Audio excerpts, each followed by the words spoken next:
Thank you. Thank you, Congressional District 2. Oh, I am so delighted to be back here with so many friends and supporters and with everyone here today. And especially, I want to thank Warren Buffett for that kind and generous introduction.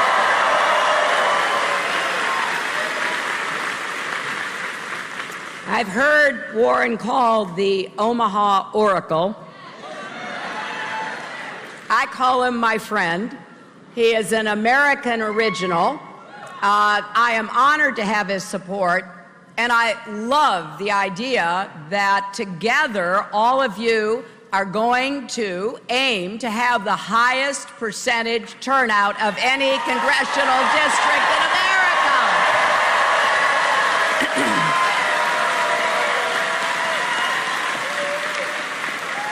It's great to be here at the North High School, the magnet school.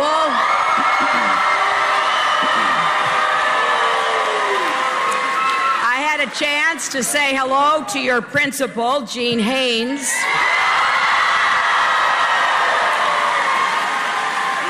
And I see scattered throughout the crowd both students and teachers. And I love teachers. Thank you.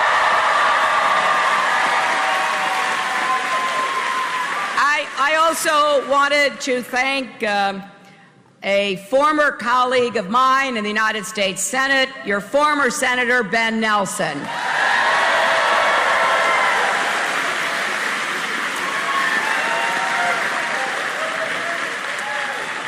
I have to tell you, I've had the best week. Any of you watch the convention?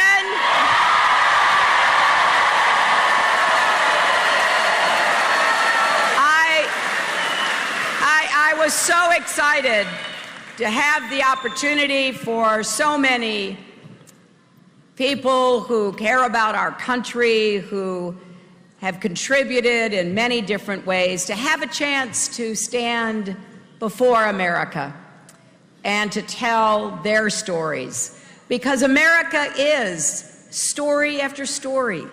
And what I want is to provide the opportunity and the support so that every single American can live his or her best story, can make the most of your own God-given potential.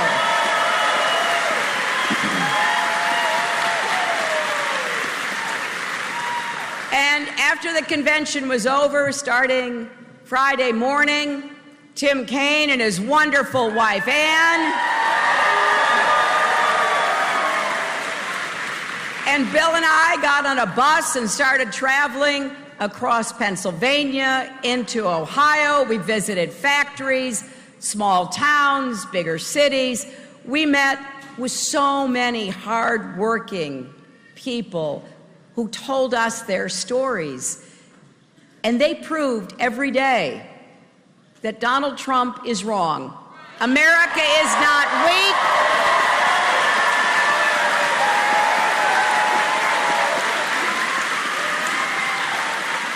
I agree with Warren. This is the greatest nation on earth, and our best days are still ahead of us.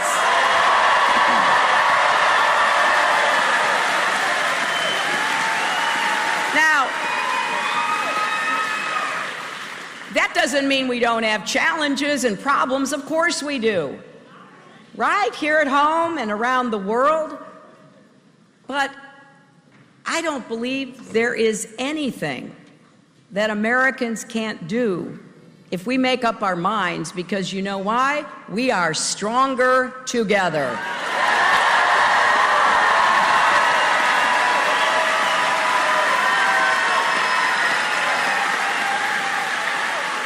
But as Warren said, too many people haven't gotten a raise since the great crash. There's too much inequality and too little opportunity. Washington is paralyzed by special interests and big money. But don't let anyone tell you we don't have what it takes if we make up our minds to solve our problems. And don't believe anyone who tells you, I alone can fix it.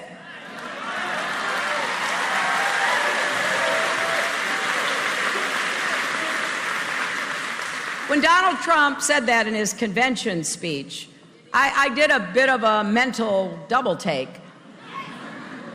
I listened to that speech, 75 minutes of it, and it was like he was talking about a different country, forgetting about everyone in America who gets up every day and works together, people who make a difference every single day.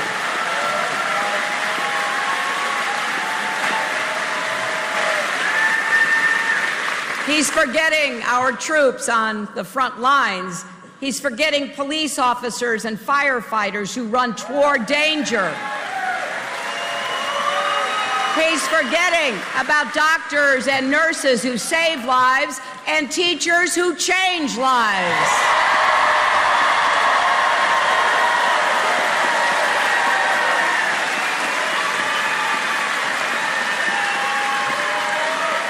He's forgetting about unions who fight for working families and communities that pull together through hard times.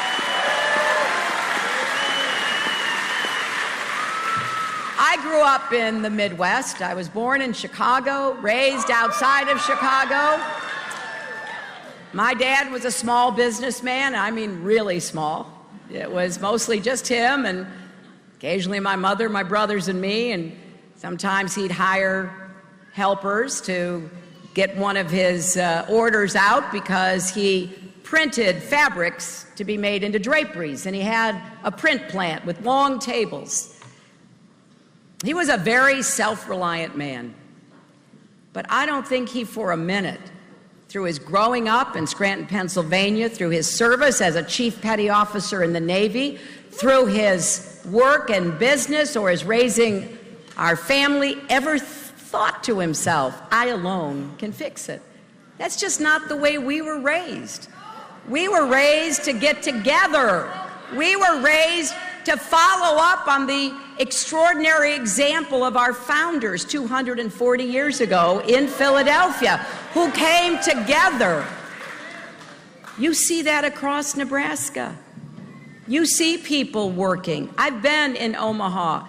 I have visited projects, schools, other kinds of nonprofits and institutions where people are working together. That's what we do in America. We see a problem and we say, we'll fix it together. And that's what we're going to do when we get the White House to move us forward in the direction we need to go.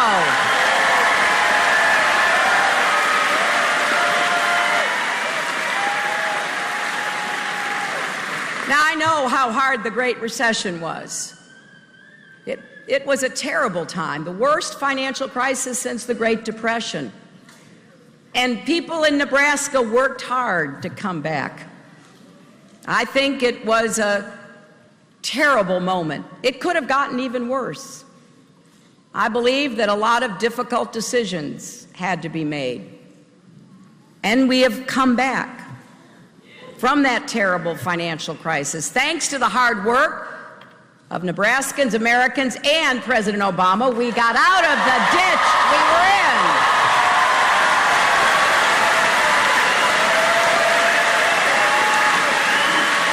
So, I think if we're going to solve the problems we have, we ought to be really clear about where we've come from. We now have 15 million new jobs that have been created in the last 7.5 years. We now have 20 million more Americans who have access to health care.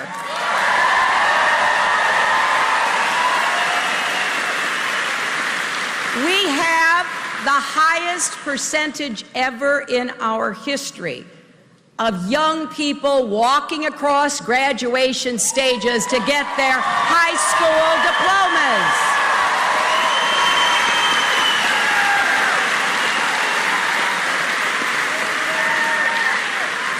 So I know we've made progress, but I know we shouldn't be satisfied.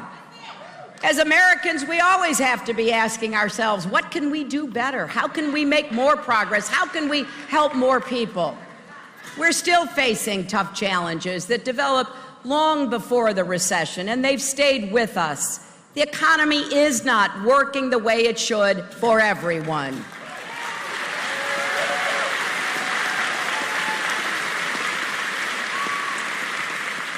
Starting in Iowa back in April of 2015 until the convention this week, I have met so many people who tell me, they don't expect a handout. They don't even expect, life to be easy, but they don't think it should be this hard. It shouldn't be that people feel like they're out there on their own, like no one cares about them, that they're not respected, that the dignity of their job is not something that we all support. I know a lot of people who feel that way. I bet there are some in this gymnasium who feel that way. Well, here's what I want you to know. You deserve a president who will get up every single day in the White House and do everything she can to give you the chance you deserve to have.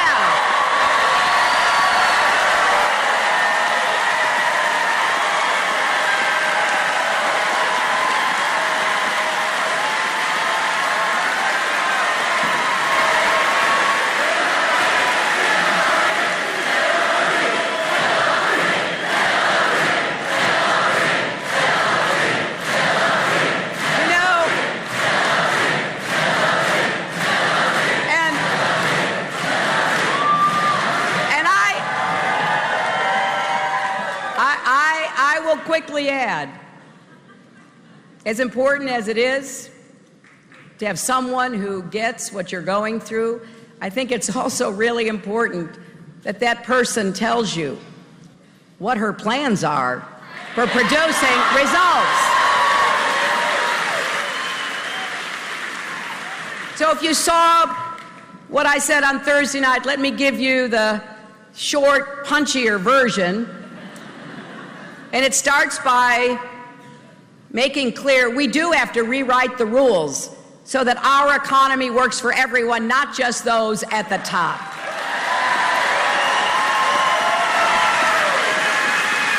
My overriding mission as president will be to do everything I can to help our country create more jobs with rising incomes. I believe anyone willing to work hard should be able to find a job that pays well, enough to support a family.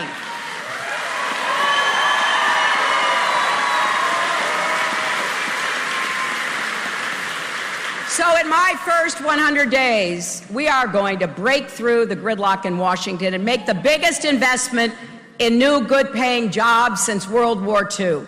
We are going to make the boldest investment in American infrastructure since the highway system.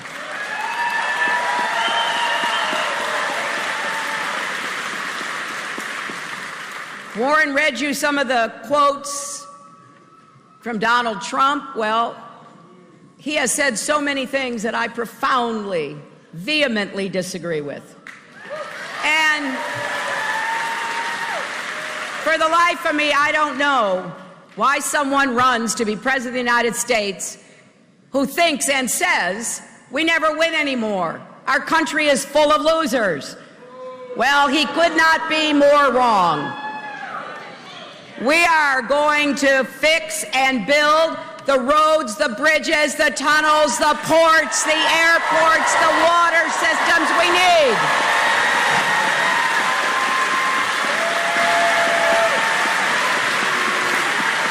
And I want to say a particular word to any of you here from rural Nebraska.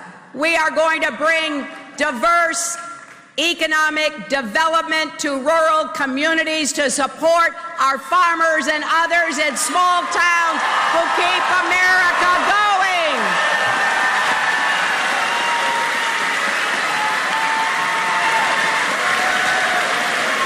And one specific way we will do that is to make sure we have an electric grid that can take and distribute energy from clean, renewable sources.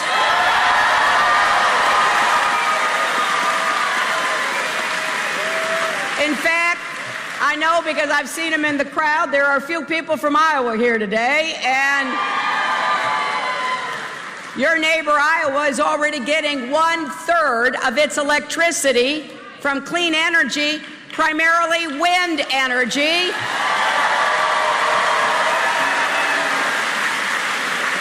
And what I love about that is they're also giving farmers extra income for hosting the turbines on their farm, and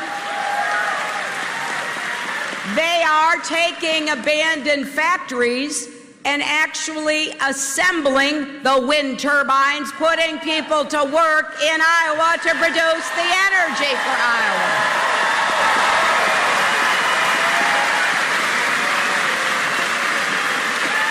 The other thing we're going to do is finish the job of building out broadband so everybody in America, no matter where you live, has access to the internet.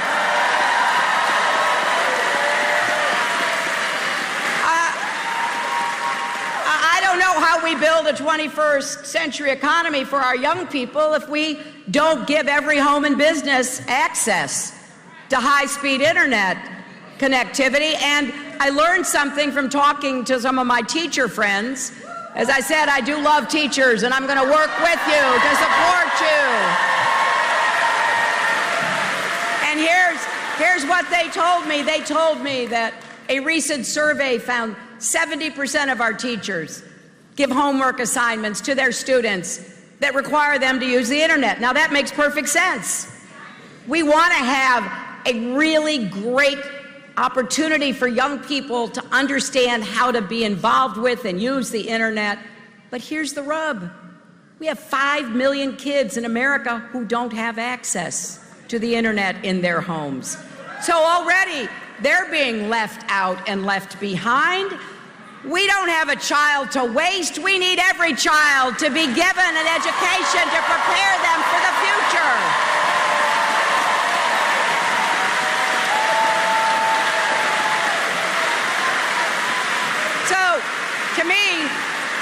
To me, it's real simple. If we invest in infrastructure, we're going to put millions of people to work, and we're going to lay the foundation for new jobs in the future. The second thing we're going to do is invest in American manufacturing. And here's why. A lot of people say, you know, we can't make things in America anymore, and they think about all of the jobs we've lost because of low-wage labor and other problems. Well, here's what I have seen, and I've seen it all over America. I was just in a plant in Johnstown, Pennsylvania, a wire plant called Johnstown Wire Technologies. And I was talking, it's a plant that's been there more than 100 years. Started off as a steel plant, now it's making wire products. And I was talking to them, and I said, well, what kind of future do you think you have? And they said, boy, if we get the right support, we've got a great future. We're actually bringing jobs back from China to Johnstown, Pennsylvania.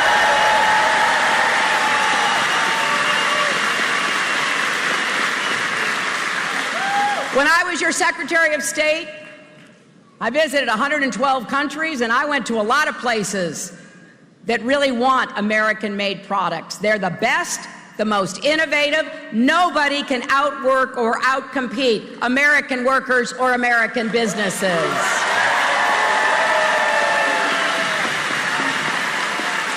So what I want to do, I want to support manufacturers, large and small.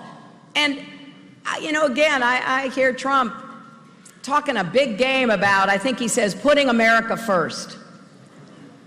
Well, I don't know what part of America first leads him to make Trump furniture in Turkey, not Nebraska,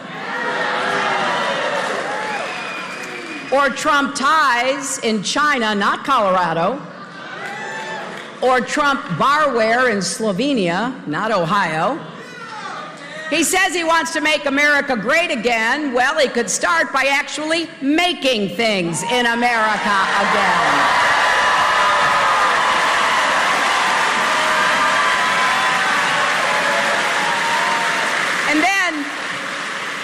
And then just this week, we find out he's asking for permission to get visas to bring more foreign workers, which he has used consistently, to work in his country clubs, on his golf courses. And when he was asked, I think on that same interview Warren was talking about, he goes, oh, well, it's very, very hard to find people.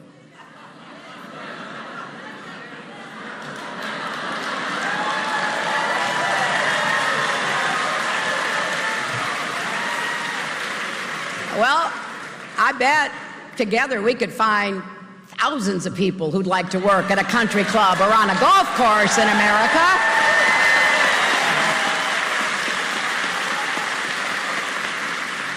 We're also going to take seriously the education and training of our young people and people in mid-career. We're going to invest in STEM education, which is part of the mission here.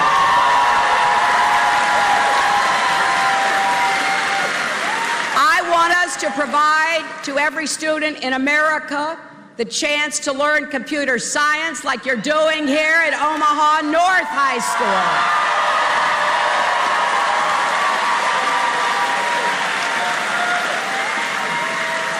We are going to partner with the private sector to train up to 50,000 computer science teachers over the next decade, so they're in the classroom preparing our young people.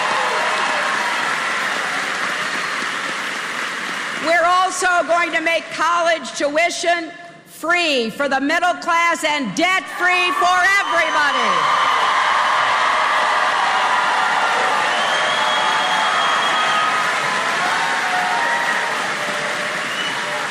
And we will liberate millions of people who already have student debt.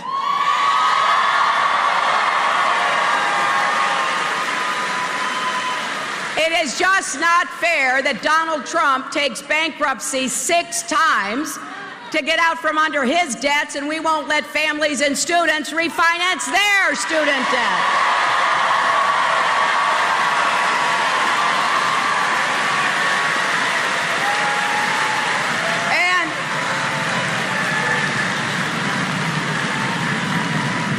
And here's something else. I don't think we say this enough. College is crucial, but a 4-year degree should not be the only path to a good job in America.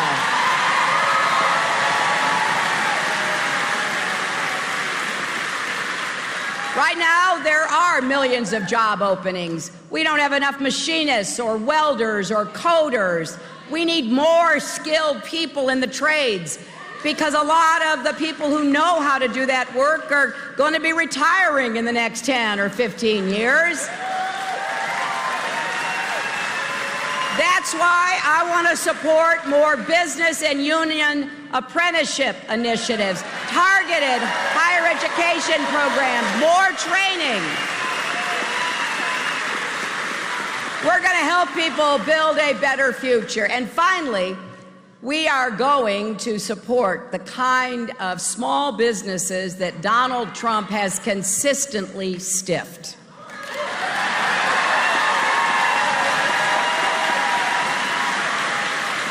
Like I said, my dad was a very small businessman. I take this really personally.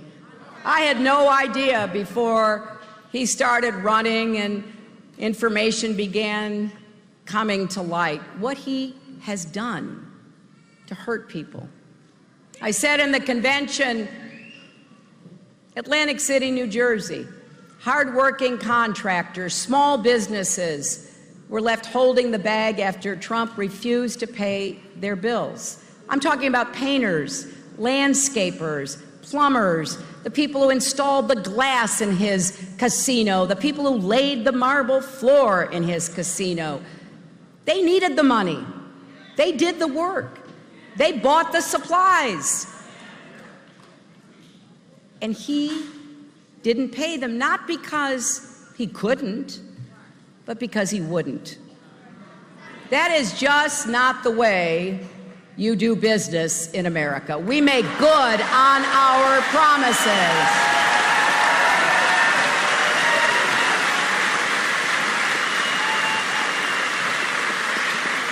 You know, I think about my dad standing over those big bolts of fabric.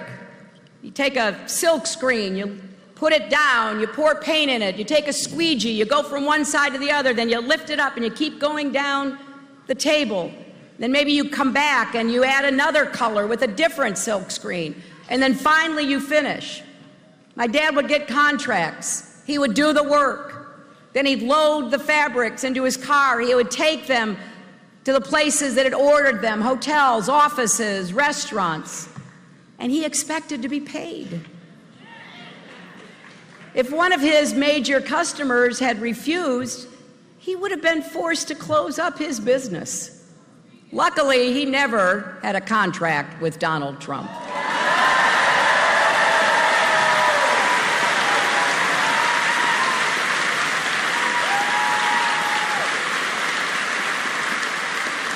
If you hire someone to do a job and they do it, you pay them. You don't go around bullying small businesses just because you can. Small businesses are the backbone of this economy, and I want to be a small business president. We're going to make it easier to get credit, to cut red tape. Too many dreams still die in the parking lots of banks in America. If you can dream it, you should be able to build it. I also will tell you exactly how I'm going to pay for everything I have proposed. If you go to my website, HillaryClinton.com, you can see it's not complicated. It's exactly what Warren said: follow the money. And I'm glad Warren is so good-humored about it, because the super rich, Wall Street, and corporations are going to start paying their fair share for supporting the United States of America.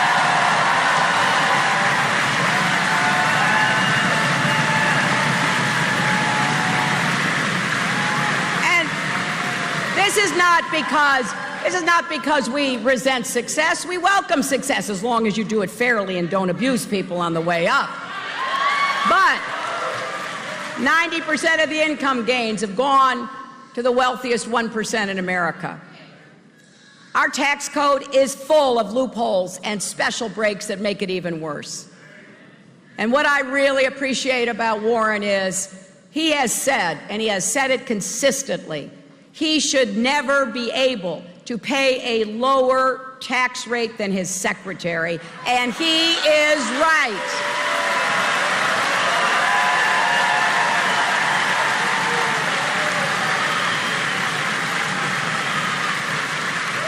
So I have said I'm going to follow Warren's example. Being successful doesn't have to come at the expense of others. He knows that real value comes from helping more people invest in themselves, their businesses, grow the economy.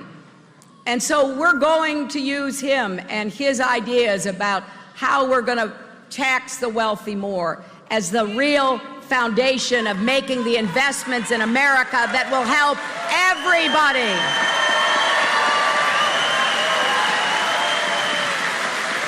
Now,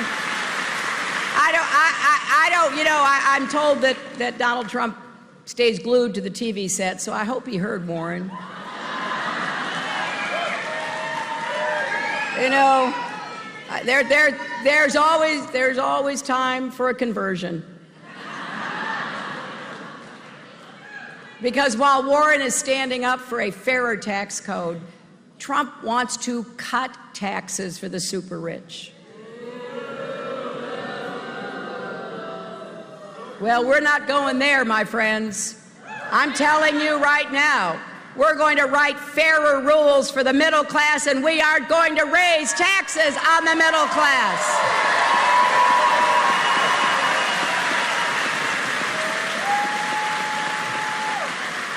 And while we're at it, we would like to see those tax returns, wouldn't we? My husband and I have put out, I think, about 33 or 34 years worth, if you're interested. He doesn't even respect the American people enough to do what every other presidential candidate has done for decades and release them. It's time for Trump to stop hiding. It's time to stand up for working families. It's time to make clear that when the middle class thrives, America thrives, and that's what we're going to get back to doing. So, my friends,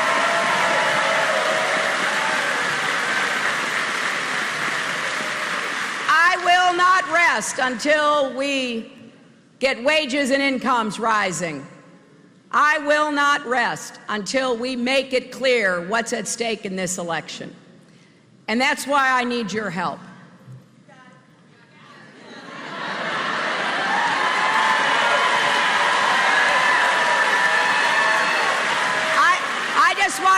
I want to throw into the challenge that Warren made. If this congressional district has the highest percentage of votes in any congressional district, and of course, if I win,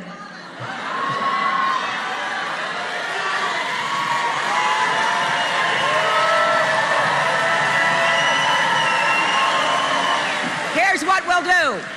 I will, shortly after I become president, sometime as soon as I can arrange it, come back here, and Warren and I will dance in the streets of Omaha together.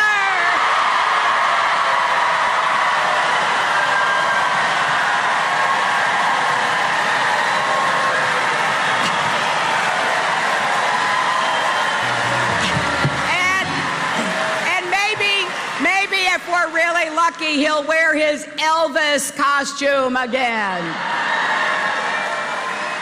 Please join this campaign. Text JOIN, J-O-I-N. Go to 47246. Go to HillaryClinton.com. And oh, by the way, we're hiring organizers in Nebraska.